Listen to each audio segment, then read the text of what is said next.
Politicians love to talk about the middle class, but what does that phrase even mean? Well, it depends on which state the person lives in, because there are different factors that affect it, including median household income, family size, and the cost of living, which is basically an average of what things cost in a particular location.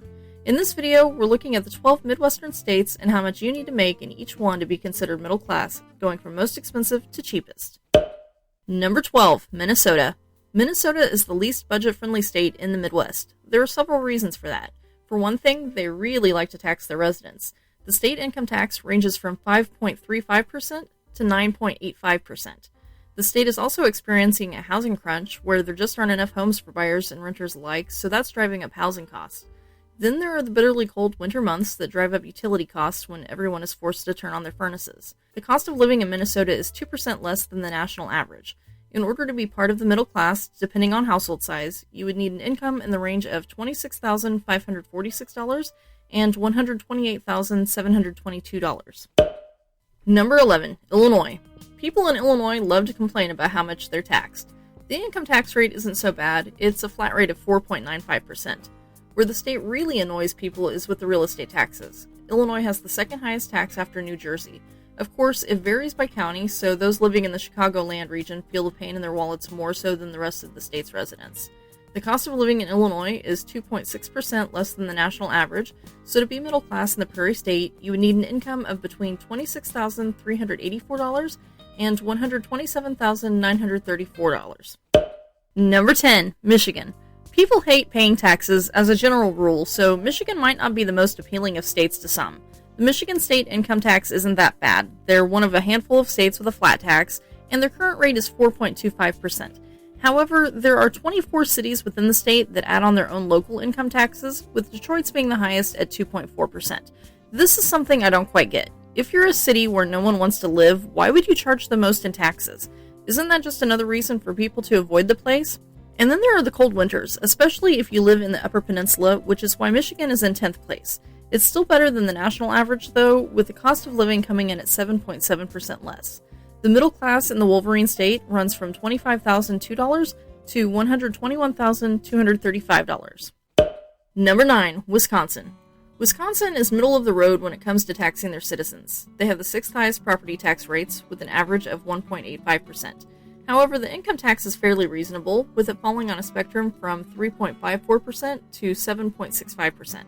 Their sales tax also isn't quite as bad as in some places. They have a 5% state tax, but local governments can add to that, so their average combined sales tax rate is 5.43%. The Badger State also falls into the middle in terms of utility rates and housing costs. All of that adds up to a cost of living that is 8.1% less than the national average. In order to be considered middle class, you would need an income ranging from $24,894 to $120,710. Number 8, Nebraska. Nebraska has the 8th highest property taxes with an effective rate of 1.73%, but the average home cost is one of the 10 lowest in the nation at $155,800. That puts the average tax bill at $3,754. If you live in a place like New Jersey where the average bill is over $5,000, Nebraska's price tag doesn't sound so bad. The average combined sales tax in the state is 6.94%, so that could be better, but the income tax isn't so bad. It ranges from 2.46% to 6.84%. Overall, the cost of living in the Cornhusker state is 10.5% less than the national average. For a person to be middle class, they would need an income of between $24,244 and $117,557. Number 7, North Dakota. Homes in North Dakota have an average sales price of $193,900. However, their property tax rate is ranked 29th out of 51, including Washington, D.C., at 0.98%, so the average tax bill is $2,138. That's better than in a lot of other states. The income tax rates are also low. The highest bracket pays 2.9%, and this is one state where Social Security income isn't taxed, although they do tax income from retirement accounts and pensions. Their sales tax rate averages out to 6.96%, which is in the bottom half of all states.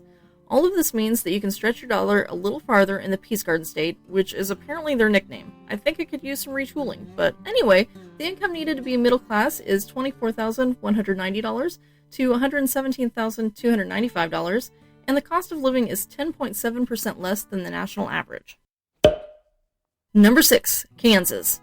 Kansas is not exactly a tax-friendly state. It could be worse, but it could be a whole lot better too. They're ranked 15th highest in property taxes, with a rate of 1.41%. With an average home price of $151,900, that equals out to a tax bill of $3,060.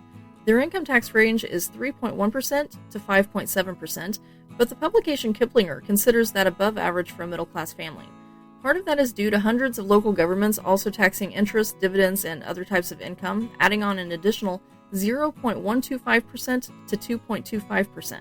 And the average combined state and local sales tax rate is 8.7%, which is the 9th highest in the country. But on the plus side, things don't cost as much in the Sunflower State, so the cost of living is 10.8% less than the national average.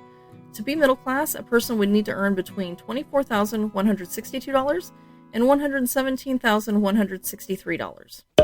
Number 5. Iowa.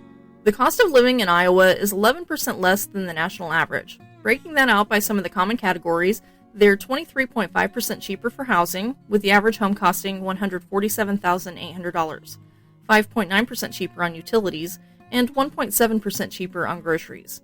Unfortunately, Iowa is considered by some economic publications to be one of the least tax-friendly states. The income tax ranges from 0.33% all the way up to 8.53% if you happen to make over $78,435.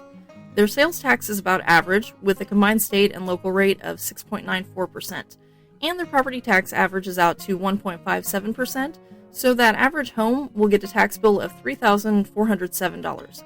But like I mentioned, the lower cost of living balances that out, so the middle class ranges from an income of $24,108 to $116,901.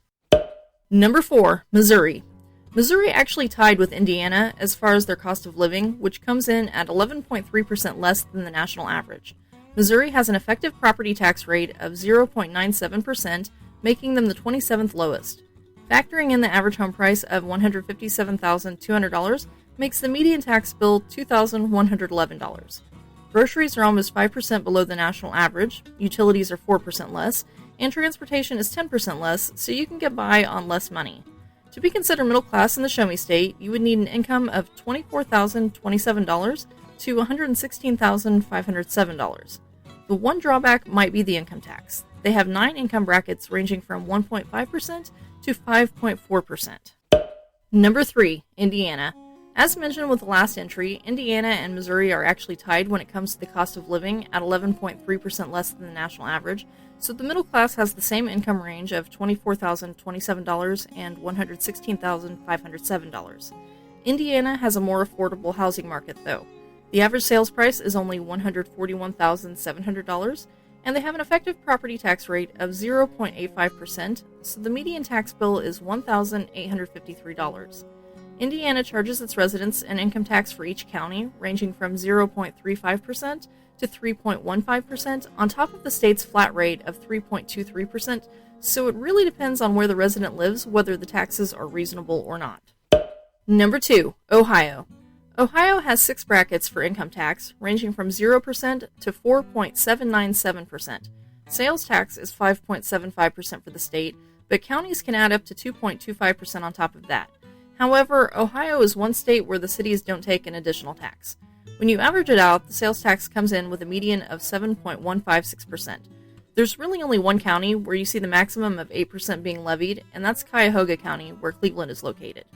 Homes in the Buckeye State have a reasonable average price at $145,700, and they have an effective property tax rate of 1.56%, so the median tax bill residents see is $3,390.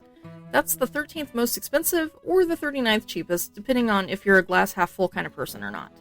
Groceries, utilities, and transportation are all below the national average, so Ohio has a cost of living that is 11.6% below the national average. To be considered part of the middle class, Ohioans would need an income between $23,946 and $116,113. Number 1, South Dakota. South Dakota has been gaining a lot of new residents lately. Between the 2010 and 2020 census reports, the population grew by 72,000 people. They estimate that in the last year they've added another 8,700 new residents, although some of that data might be skewed by a weird policy that they have. If you spend one night in a home or hotel in the Mount Rushmore state, you can get state citizenship. This is a trick some of the van lifers do so that they have a home base for things like taxes, driver's license, mail, and so on. But for those people who are actually moving to and living in the state, part of the draw is the low cost of living. It's 12.2% less than the national average. There's also the fact that they don't charge residents an individual income tax. South Dakota is one of only 9 states without one. This means that a single person without dependents can be considered middle class if they have an income of just $23,783, and the range from the middle class taps out at $115,324, and they get to keep a larger chunk of their income than in many other states. Living in the Midwest might not have some of the perks of living on either coast, but what we lack, we make up for with being able to live on less money. I hope you enjoyed this video. If so, give it a thumbs up. Thank you so much for watching. Until next time, I remain stuck in the Kernfield.